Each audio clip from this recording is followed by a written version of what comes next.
আসসালামু আলাইকুম, ইসমি Kohinoor Asha. Welcome to my another blog.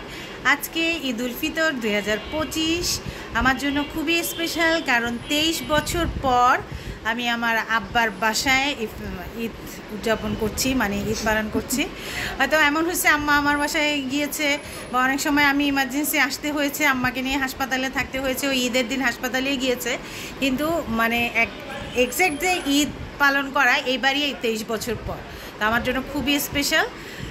আর সেই স্পেশাল ডেটাই আপনাদের সাথে শেয়ার করব। আমাদের প্ল্যানিং ছিল অন্যরকম, আমার মেজবোন সহ করার কথা ছিল, কিন্তু ফরচুনেটলিও বলা যায়, আনফর্চুনেটলিও বলা যায়, ওদের আমেরিকা যাওয়ার ডেটটা আগানোতে ওরা ওখানে ঈদ করলো, আমরা এখানে একা একা ঈদ করছি। তো সাথে থাকুন সবাই। ঈদ মোবারক। ঈদ মোবারক। হ্যাঁ, ওইটা তো হয় নাই, আম্মাকে নিয়ে যাইতে হবে। এই যে সবাই দুজন এসে নামাজ সালাম করতেছে। হ্যাঁ, আমরা করব।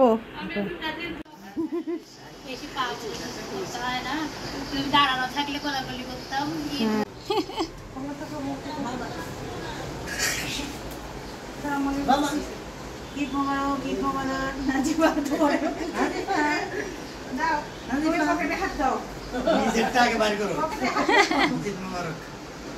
ঈদ মোবারক শেষ করে কত সালামে পাইছো মামার কাছ থেকে?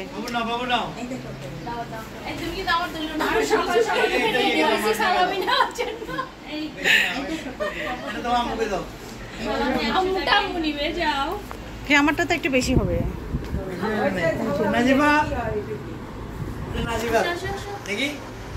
নাজিফা সালামে নেবে। নাজিফা এখনো রেডি হইতে পারে নাই, ঘুম থেকে উঠলো মাত্র।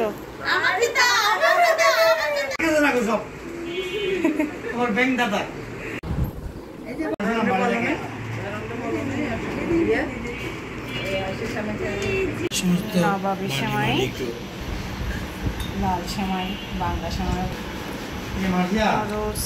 গরুর মাংস, মুরগির কোরমা, আর পোলাওটা বাকি আছে। সব কিছু অল্প অল্পই করা হয়েছে, কারণ লাগলে বিকালে আবার দেখা যাবে, বারবার জাল দিলে তরকারি মজা লাগে না। আমার ছোট মামা এবং বড় মামা আসছে আম্মাকে সালাম করতে। আম্মা ভাইদেরকে দেখে অনেক খুশি। হ্যাঁ, একটু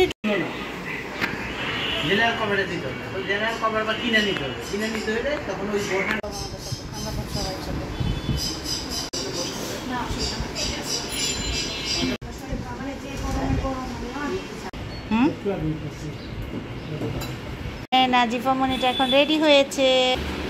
নাজিফা এখন কোথায় যাবে? নানা ভাইয়ের সাথে দেখা করতে? হ্যাঁ নাজিফা, কোথায় যাবে? নানা বাড়িতে না, আরিসার বাসায়, আরিসাদের বাসায়।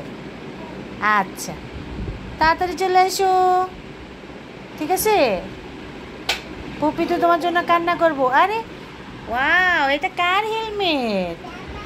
তোমার হেলমেট? দেখি একটু পরাও তো, ওকে কেমন লাগে। পরবো না? খুব ঢিলাঢালাভাবে আজকে আমার ঈদের প্রথম দিন কাটলো আম্মার বাসায়, কারণ আমার বাসায় থাকলে অনেক ব্যস্ত থাকতে হয়।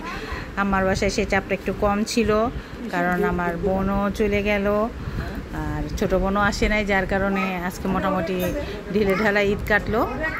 তো সবাই ভালো থাকবেন, সবসময় দোয়া করবেন আমার পরিবারের জন্য। আবারও দেখা হবে নতুন কোনো ভিডিও নিয়ে। আবারও ঈদ মোবারক। আর পিছনে তো ব্যাকগ্রাউন্ডে আমাদের নাজিফার সাউন্ড আছেই। আল্লাহ হাফিজ।